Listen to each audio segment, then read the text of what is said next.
Greetings everybody, and welcome to my continued series on Canada in the 20th century. This lecture is going to be focused obviously on the 1930s. We're not going to get into the causes of World War II in this lecture. I've actually got a lecture called The Rise of Dictatorships, which should follow this one, and then I would recommend the two-part series dealing with Canada in the Second World War.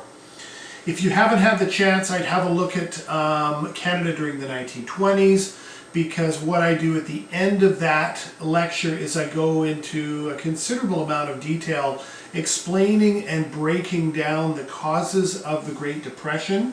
And I might refer to it a little bit here, but if you're interested in knowing the complex processes that occurred in order for the economies of the United States, Canada, and many in Western Europe to completely collapse, I would definitely have a look at that lecture as well. It's hard to believe that those generations that lived through the 1920s who were filled with optimism, there was a lot of live for today, money being made, people were driving cars, going to movies. The talkies came in 1927. There just seemed to be a jazz music, so much excitement in the 20s, particularly with youth. There's a bit of a youth rebellion. Young people are sort of creating their own sense of identity. And all of a sudden, pow, come October 1929, this whole house of cards seems to completely have fallen apart. So one thing I find really remarkable about the 20s and the 30s is you could not have had two decades any further apart than those two, yet they were right next to each other.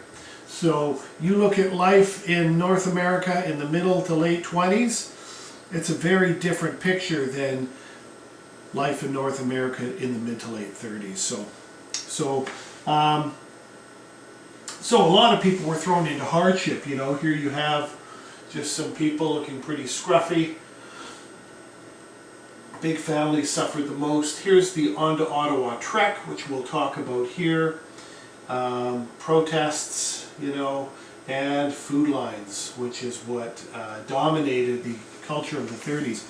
You have to remember a couple of things. Firstly, that the 1930s, there were not the social safety nets that we have today in Canada. So, for example, there wasn't unemployment insurance, there was an old age pension that had just come in, but other than that, there was no welfare programs.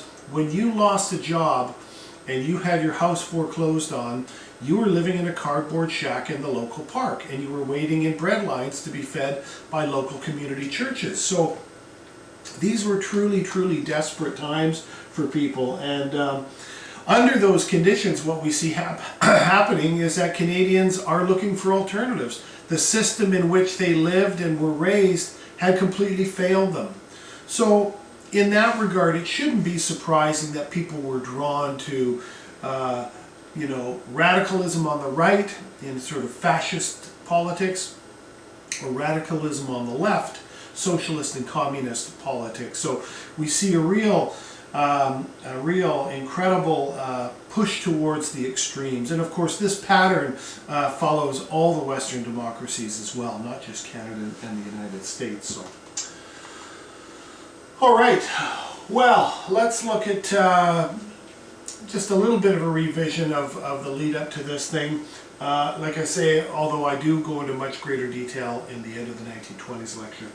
Canadian wheat sales dropped as other countries grew their own, leading to decreased sales and farmer hardship.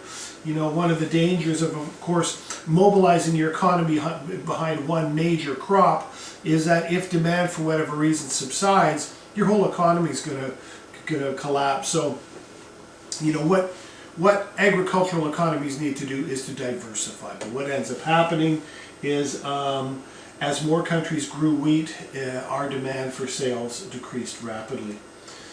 In industry, more consumer goods were produced than there was a market for, leading to layoffs in factories and worker hardships.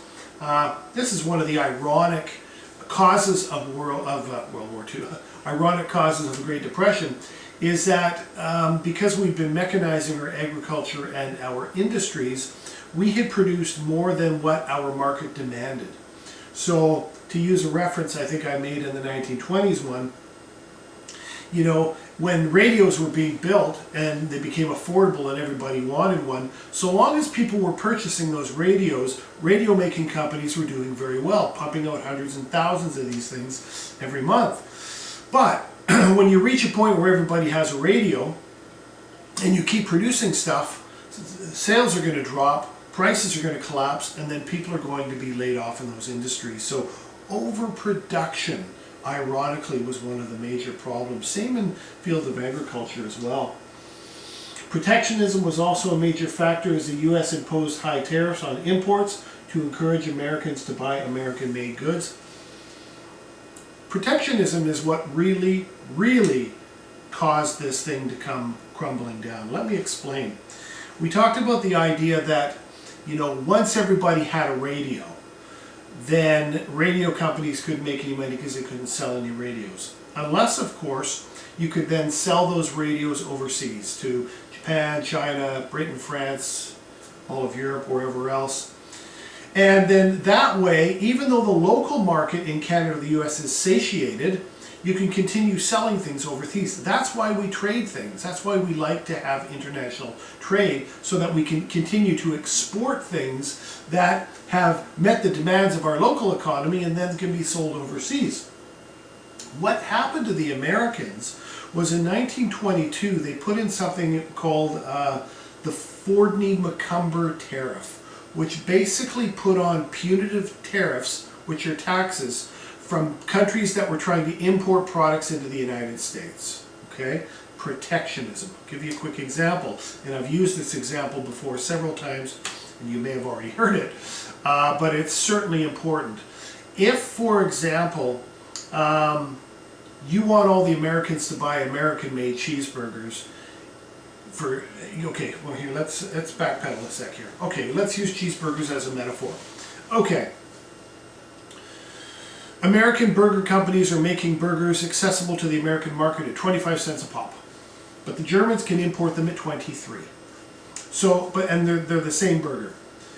If there are no taxes on German imports of burgers, whose burgers are American consumers going to buy? They're going to buy the 23-cent burger rather than the American 25-cent one. So what you do is you put a 3-cent tax on the import of every German burger, making it 26 for the American consumer. Therefore, Americans will buy the 25-cent American-made burger.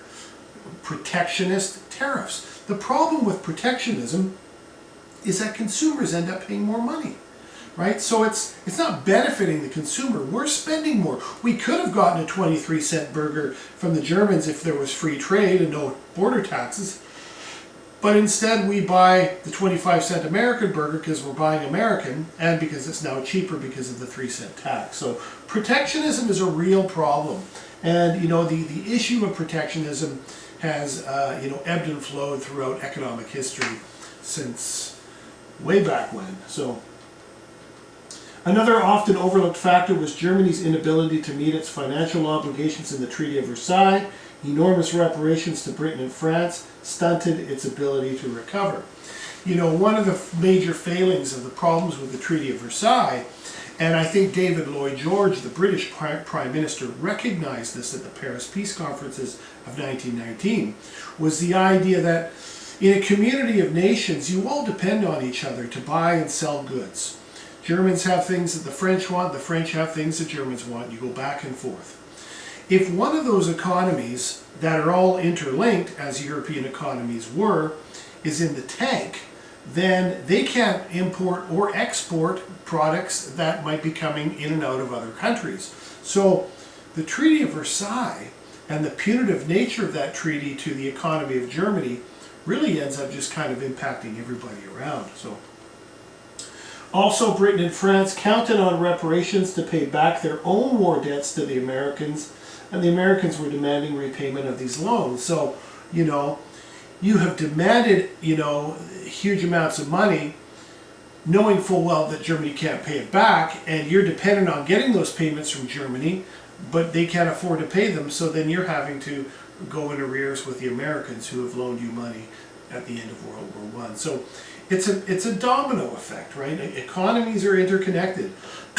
And that's why even though the Great Depression starts in America, all the countries in the Western world would feel the impact of that, particularly Canada, because we were so dependent on trade with that country.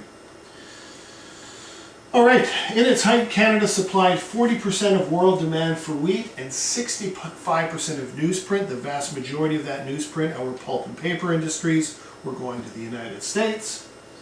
However, Canada's dependence on exporting two primary resources in prairie wheat and BC newsprint was a problem when foreign demand reduced.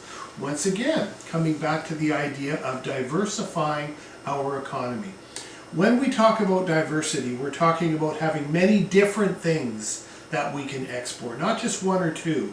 Because as we said before with the issue with wheat on the prairies, if that's the primary agricultural resource that we depend on to import overseas, and prices collapse or other countries start producing wheat, we end up paying a price. So we need to get more into barley and rye and whatever else it is that we can grow on the prairies. So close ties to the U.S. economy did not help, and as the economy collapsed, unemployment inflicted millions of Canadians. You know, if you looked on the streets of Toronto or Vancouver or Montreal, it looked almost identical to the streets of Seattle, New York, and Chicago.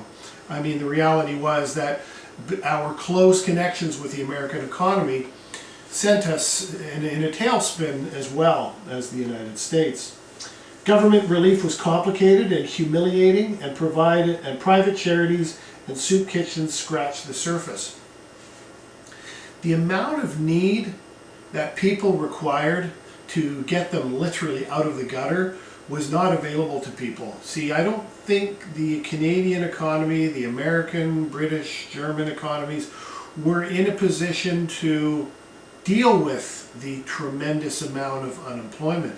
I mean, right now, as I do this series, we are in the midst of this COVID pandemic in 2020, you know, and we're now beginning, we will soon realize the kinds of economic hardships that people in the 1930s dealt with. The one fundamental difference, though, is that we do have a social safety net.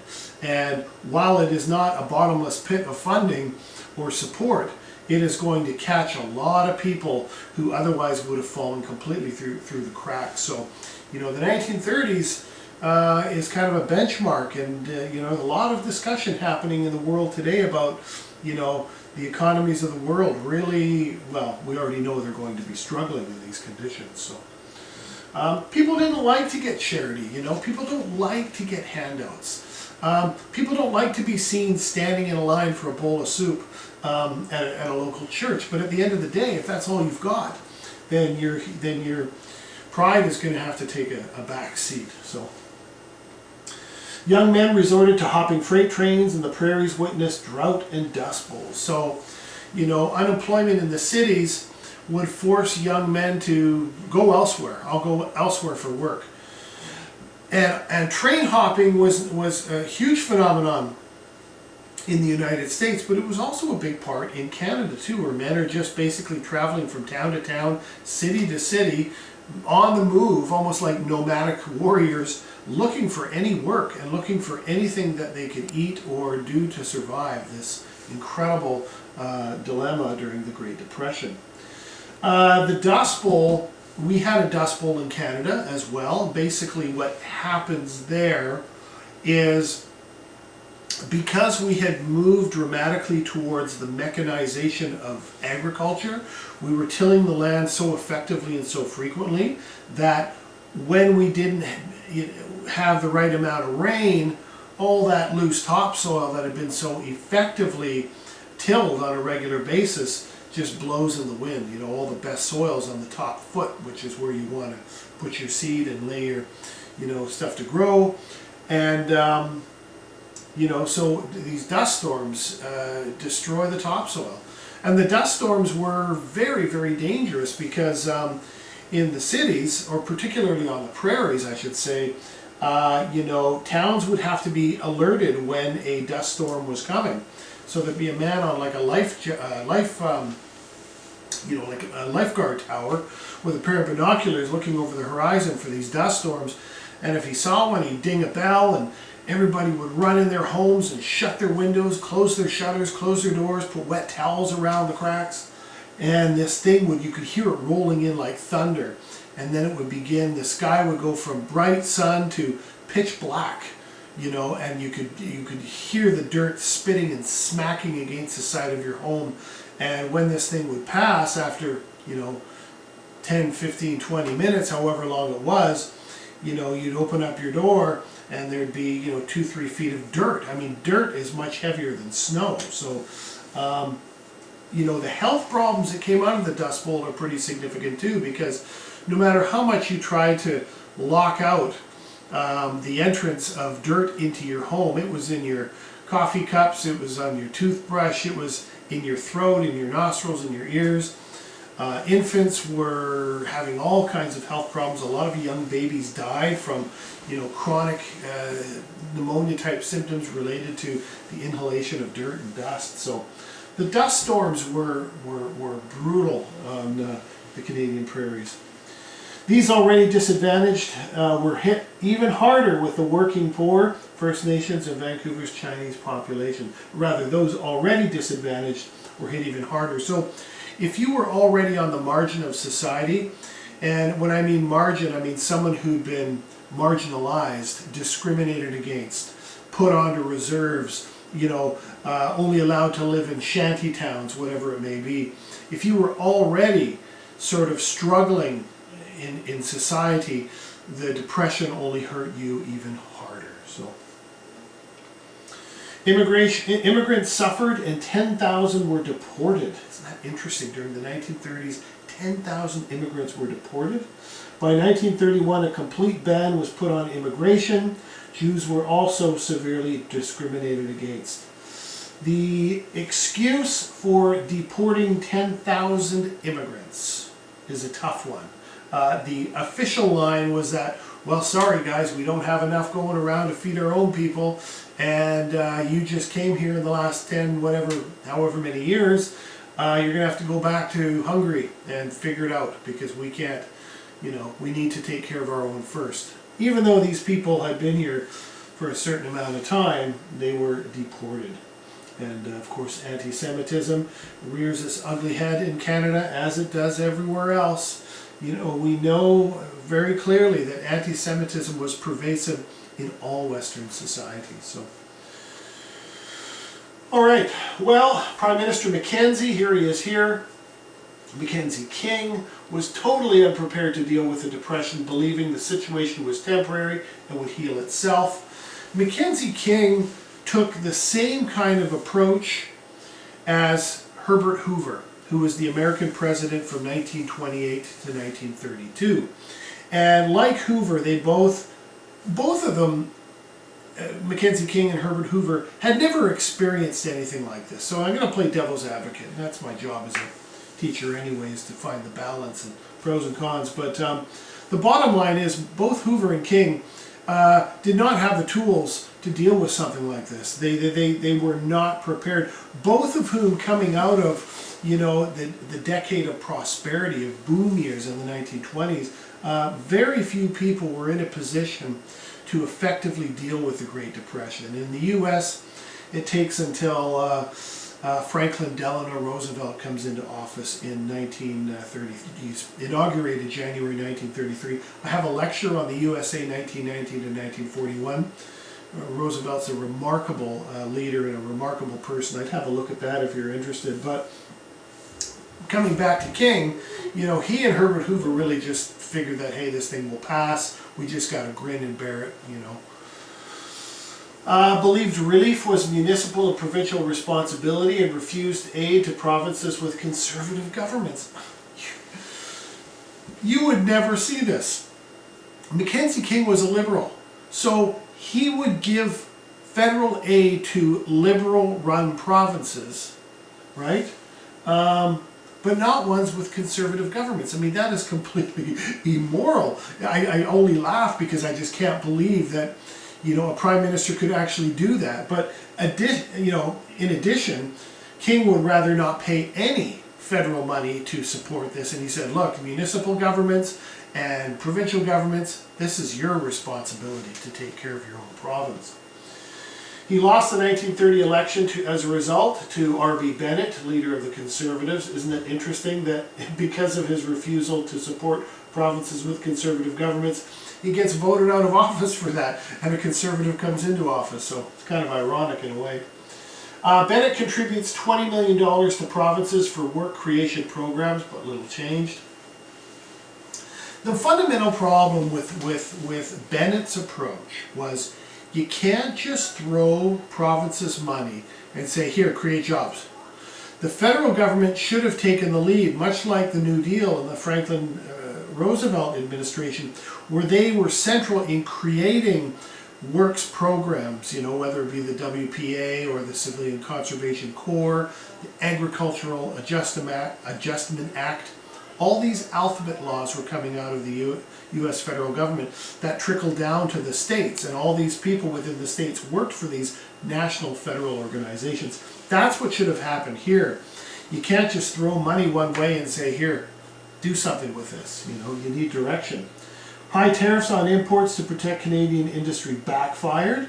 So we were putting on punitive tariffs to, and that was causing all kinds of economic problems, much like what we talked about earlier. Bennett banned the Communist Party in 1931 for fear of its influence on the poor, and created work camps where young men worked on projects like building roads, cleaning land, and digging drainage ditches. Interesting that he banned the Communist Party, which, on one level I understand why. They were growing very, very, very significantly. And with the leadership of someone like Tim Buck, who was very charismatic, the Communist Party became a significant concern to the federal government of Canada. The problem with the Bennett camps, and there were camps all through the country, is that they weren't really they were digging ditches. They were not doing meaningful work in the same way that Roosevelt had Americans. Americans were building bridges and building hospitals and schools and clearing, planting trees in national forests and building trails, and the kind of work that is meaningful, that you feel good about. You feel like the the hospital that you're building, the elementary school that you're building is going to have long-term benefits beyond just a job during the Depression. So Bennett kind of lacked the, that's Bennett up here, by the way. Here's a Communist Party rally. Bennett lacked the kind of ingenuity and creativity of someone like a Franklin Roosevelt. So he paid, if you worked in Bennett's camps, you were paid 20 cents a day and given terrible food, and bug-infested bunks did little to alleviate the situation. The work camps, for example, in British Columbia, were horrible. And in fact, they were so bad, and the work was so meaningless that people began to protest the conditions of the camp, and that does lead to something called the Ottawa Truck. Right, and they're directly linked. And here are men traveling by train to Ottawa. A lot of men would congregate out into Vancouver to protest the conditions. In 1935, over 1,000 men left for Ottawa from Vancouver to protest camp conditions in BC. Many joined, and when they reached Regina, the trekkers were confined to a stadium as the protest leaders went to Ottawa to meet Bennett, which ended in a shouting match. It's not surprising that these rather militant and aggressive and angry, understandably so, labor leaders are going to come to blows with Bennett. Back in Regina, all these men that are held in this stadium, the RCMP was told to clear out the stadium, and a 2-hour battle ensued with 1 death, several injured, and 130 men arrested. I guess for these guys, there was just no hope. There was nothing on the horizon that they could look forward to. So I guess from their perspective, there was nothing to lose by protesting, because things couldn't get any worse anyway. In Vancouver in 1937, the British Columbia government closed the relief camps and reduced relief payments.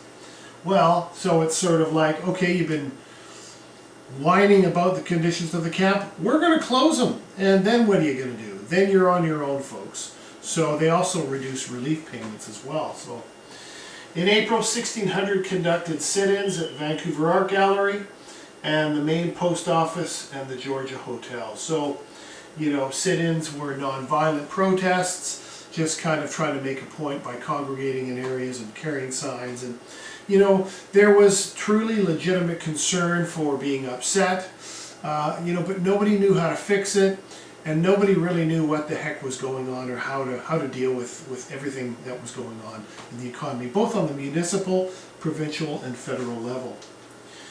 They were evicted with tear gas, that is the sit-in at the Vancouver Art Gallery, and over the next 2 days there were battles between police and sit-downers, causing much damage to storefronts and in the area. Reminiscent of the Vancouver riots during the Stanley Cup, what, 20 years ago or whatever it was now. So, all right, so as Ottawa struggled with solutions for the Depression, some Canadians sought alternative parties. People were not necessarily interested in the Liberals or the Conservatives. In the West, meaning Western Canada, the Cooperative Commonwealth Federation was formed, and I believe that was the primary part of it what came out of the Winnipeg General Strike, appealing to farmers, laborers, socialists, intellectuals, and discontented Liberals, led by J.S. Woodsworth. The CCF was a social democrat, I say socialist party, but they were a democratic party. They were not interested in overthrowing the government. But they were based on the principles of something called the Regina Manifesto. Public ownership of key industries and social programs for the elderly, the unemployed, the homeless, the sick, and citizens unable to support themselves. What the CCF argued was that if we control the purse strings of the federal government through taxation, that we would put in programs that would protect everyone and anyone who's been disenfranchised by the Depression. So you can imagine the CCF has a lot of popularity. They're drawing away from the more radical elements, particularly the Communist Party, for people that may be more inclined towards taking a democratic approach as opposed to a revolutionary one. So, in 1935, Alberta elections brought the Social Credit Party to power, led by a fellow named Bill Aberhart. Social credit, once again, is a direct reaction to, you know, you got to consider Alberta was a largely agrarian province, a lot of farmers, much like Saskatchewan and Manitoba. Social credit thought capitalism should not be wasteful, and that each Albertan be given a dividend of $25 to put back in the economy. Social credit resisted waste of Eastern banks. So there was a bit of a what we would call populism behind the Social Credit Party. You know, populism is the idea that of appealing to ordinary people who feel put out by traditional elites in politics. So, you know, populism can be a very positive thing. It can also be a negative thing too, of course. But, you know, so social credit is really appealing to the idea that, you know, we have our own problems here on the West. We have our own economic issues, and we want to, you know, create a party that can address those concerns. The federal government challenged the Social Credit Party to issue its own currency, and the Social Credit Party was disallowed by the Supreme Court. So, you know, they went toe-to-toe with the federal government, and at the end of the day they would be disallowed by the Supreme Court. So, despite this, Social Credit remained in power until 1971. So it's interesting. What was disallowed, by the way, here, was not the party itself. I'm sorry if I alluded to that. It was the idea of them issuing their own currency. Much like what happened when the American Civil War happened and the South made their own currency. They'd already decided they were leaving the Union, so we're going to make our own currency, and of course they lost the Civil War. So I think if you have a piece of that currency now, it's quite a collector's item. But the Social Credit never got to the point where they actually made their own currency. All right, in Ontario, voters elected Mitch Hepburn, a Liberal, and first to come to power in 29 years. claimed to rally the cause of the little man, railing against big business, but ultimately doing little for the unemployed and implementing ruthless suppression of strikes and unions. You know, labor takes a beating during the Depression. Not only are so many of them unemployed, but government unfortunately still continues to side. If they have to make a choice, they're going to side with business interests, and either they get a green light to suppress strikes, or they bring in troops or the RCMP to suppress labor disruptions as well. In Quebec in 1936, Maurice Duplessis came to power with the newly formed Union Nationale Party. Duplessis would have a huge impact on Quebec for many, many years thereafter as well. It was a nationalist French-Canadian party that relied on the Roman Catholic Church and rural voters.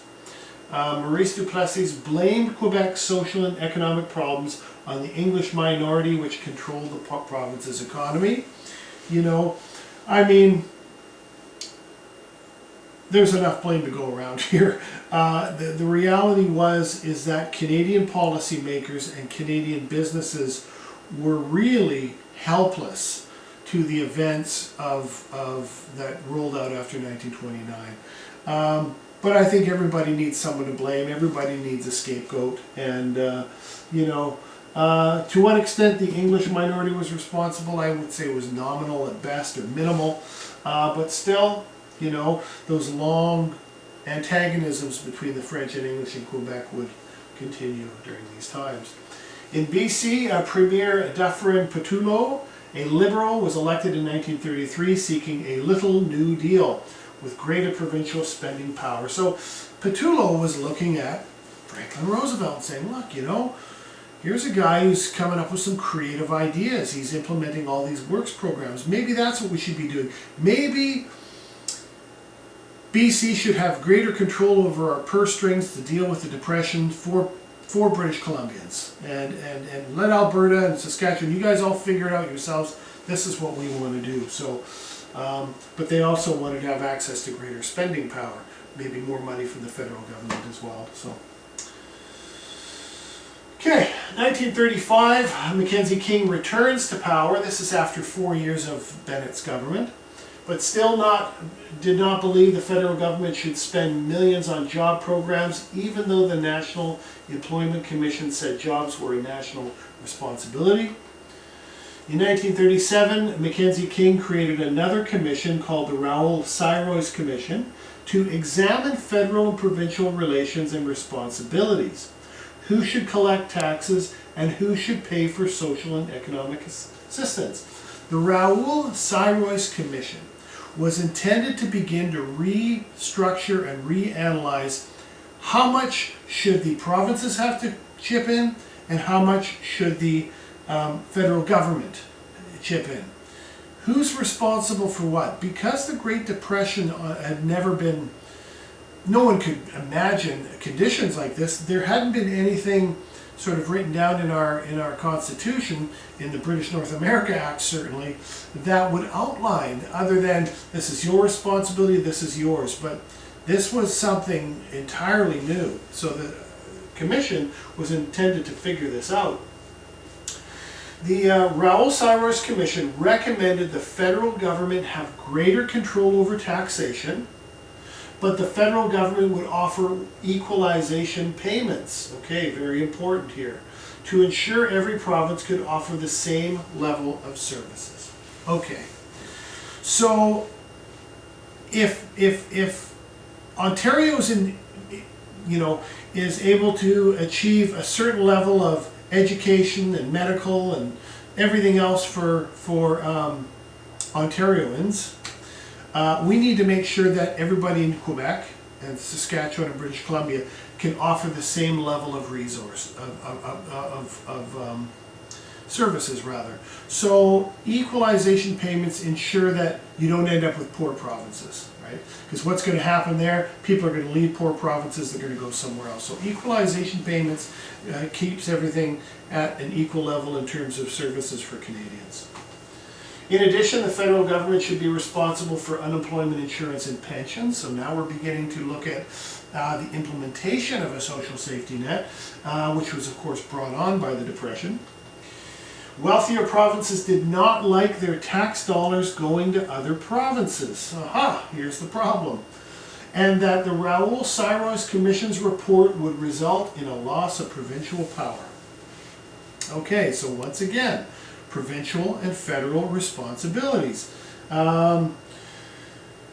It's always been a fight, you know. How much should the how much is the federal government responsible for? What is the figure? What percentage? What happens when some provinces are producing more, and then we have to support other provinces on the other side of the country that aren't? It's going to create resentments, right? So, as the economy improved, though, towards the late 1930s, many of the Raoul Syros Commission's recommendations were either pushed aside or adopted many years later. Of course, when the war breaks out, then our focus becomes completely on, armaments, getting men to the front, and so on and so forth. So, or getting men overseas. Well, you know, was everything horrible? I think it's fair to say that anybody who has endured and survived this kind of hardship has experienced the pain, the suffering, and the sorrow of that. But oftentimes what comes out of that, and not always, but oftentimes, is it really forces communities and people to come together and help each other out. So out of these hard times, there is a we're in this together, you know, we can't just ignore our neighbor, we need to help them with their stuff and they'll help us with ours. But in addition to sort of a building of a community, or at least an attempt to, people needed something to look forward to. People needed something to distract them from the conditions in which they lived. So certainly movies were central to that. Radio, magazines were all pleasant distractions from the drudgery of the Depression. As we talked about last lecture, in the 20s, Canadians preferred American radio and movies because there was greater variety and sophistication, certainly greater markets, greater budget. We couldn't compete with Hollywood and what they were producing down there. The government would create the CBC in 1936 with programs in French and English focusing on Canadian talent. So it's interesting that the Canadian Broadcasting Corporation is born out of a strong desire to encourage Canadians to listen to, see, and hear Canadian artists through film, through music, through radio, all of it. The CBC was designed to kind of project those entertainers, to keep some semblance of a Canadian culture, because I think a lot of people realized by the mid-30s that our entertainment interests were predominantly coming from south of the border. So, in 1934, there they are here, the Dion quintuplets became a media sensation. Seems like kind of a silly thing to be distracted by, but everyone was enamored with the Dion quintuplets. It's a pretty amazing story. You know, poor mom, I can't imagine what her labor was like. But either way. Conservationist Grey Owl, here he is up here, moved to Canada in 1906 at 17 years of age and took on the identity of a Canadian Aboriginal. You would never see this today. This is called cultural appropriation, when you take on aspects of another culture for your own benefit.